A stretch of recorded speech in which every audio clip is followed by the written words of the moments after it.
محترم ناظرین، السلام علیکم ورحمۃ اللہ وبرکاتہ۔ جیسا کہ آپ جانتے ہیں کہ بریلوی مسلک سے تعلق رکھنے والے علماء آئے دن علماء حق علماء دیوبند کی طرف غلط عقیدوں کی نسبت کرتے رہتے ہیں۔ دیکھیں آپ یہ مفتی گلفام صاحب کا بیان سنیے، اس کے بعد آگے تبصرہ کرتے ہیں۔ 24 نمبری ملا کہتا ہے کہ نماز میں خیال آ جائے تو نہیں ہوگی، کتے گدھے خچر کا آ جائے تو ہو جائے گی۔ پوچھ سورج سے یہ سجدے میں تھا۔ حضور صلی اللہ تعالیٰ علیہ وسلم کا خیال نماز میں آئے تو یہ نماز کامل مکمل ہے، اور قبولیت کا ذریعہ بھی یہ خیال بن سکتا ہے، بلکہ یہی نماز ہے۔ لیکن اس کے متعلق وہاں بھی دیوبندی جو ہے غلط عقیدہ لوگوں میں بٹھا دیے ہیں اور کہتے ہیں کہ حضور کا خیال آئے تو نماز نہیں ہوگی۔ اس طرح کی باتیں ان کے جیسا کہ آپ نے سنا کہ جناب یہ بیان کر رہے ہیں، اگر نماز میں حضور صلی اللہ علیہ وسلم کا خیال آ جائے تو نماز نہیں ہوتی، اور گدھے اور کھچر کا خیال آ جائے تو نماز ہو جاتی ہے۔ یہ علماء حق علماء دیوبند کی طرف اس عقیدے کی نسبت کو کرتے ہیں کہ علماء حق علماء دیوبند کا یہ عقیدہ ہے، وہ یہ مانتے ہیں کہ نماز کے اندر اگر حضور صلی اللہ علیہ وسلم کا خیال آ جائے تو نماز نہیں ہوتی، نماز فاسد ہو جاتی ہے، اور اگر گدھے یا بیل کا نماز کے اندر خیال آ جائے تو نماز درست ہو جاتی ہے۔ کیا یہ عقیدہ یا اس طرح کی بات علماء حق علماء دیوبند نے کہیں لکھی ہے؟ اپنی کتاب کے اندر کہیں اس عبارت کو لکھا ہے؟ ایسی بات کہیں علماء حق علماء دیوبند نے اپنی کتابوں میں لکھی ہے؟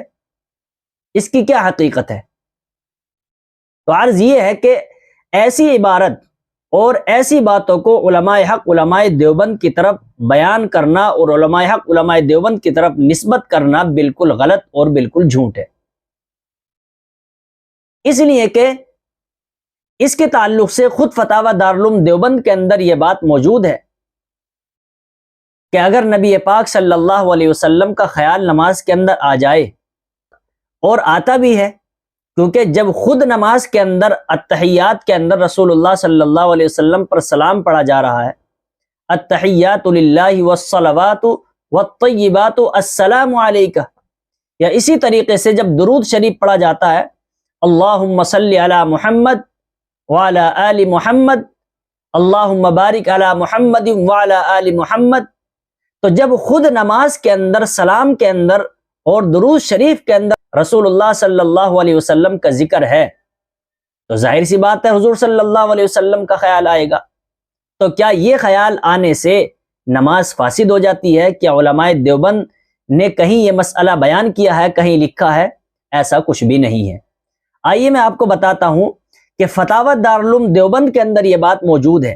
دیکھیے فتاوی دارالعلوم دیوبند ہے اور جلد نمبر 4 ہے اور صفحہ نمبر اس کا 88 ہے۔ خود اسی مسئلے کے تعلق سے پوچھا گیا ہے کہ نماز میں حضرت صلی اللہ علیہ وسلم کا خیال آنا اور لانا کیسا ہے؟ سوال نمبر ہے 1351۔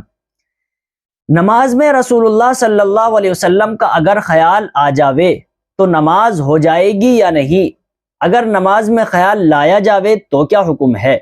الجواب، دیکھیے جواب کیا دیتے ہیں۔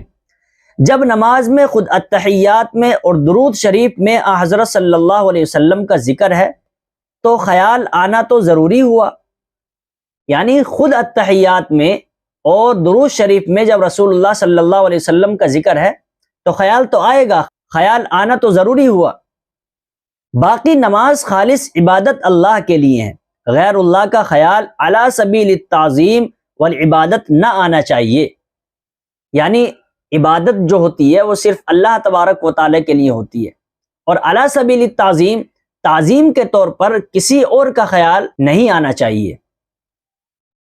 آگے لکھتے ہیں، اور نماز ہر حال میں صحیح ہے کیونکہ خیال پر باز پرس نہیں ہے، یعنی صاف اس عبارت کو لکھا ہے کہ التحیات میں اور درود شریف میں جب رسول اللہ صلی اللہ علیہ وسلم کا ذکر ہے تو رسول اللہ صلی اللہ علیہ وسلم کا خیال آنا ضروری ہوا۔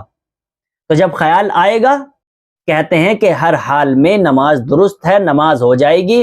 یہ جو علماء حق علماء دیوبند کی طرف غلط باتوں کی غلط عقیدوں کی نسبت کی جاتی ہے، یہ بالکل سراسر جھوٹ ہے، اس لیے کہ خود فتاوی دارالعلوم دیوبند کے اندر اس مسئلے کو خود واضح کر دیا گیا ہے کہ نماز میں اگر رسول اللہ صلی اللہ علیہ وسلم کا خیال آ جائے تو نماز فاسد نہیں ہوتی، نماز درست ہے، نماز ہو جائے گی۔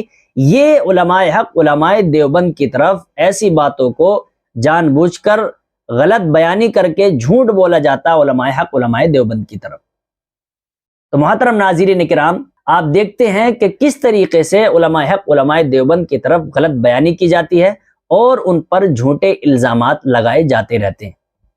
اللہ تبارک و تعالی ہم سب کو صحیح تعلیمات پر عمل کرنے کی توفیق نصیب فرمائے، اور اللہ تبارک و تعالی ہم سب کو الزام لگانے سے، بہتان لگانے سے اللہ تبارک و تعالی ہماری حفاظت فرمائے۔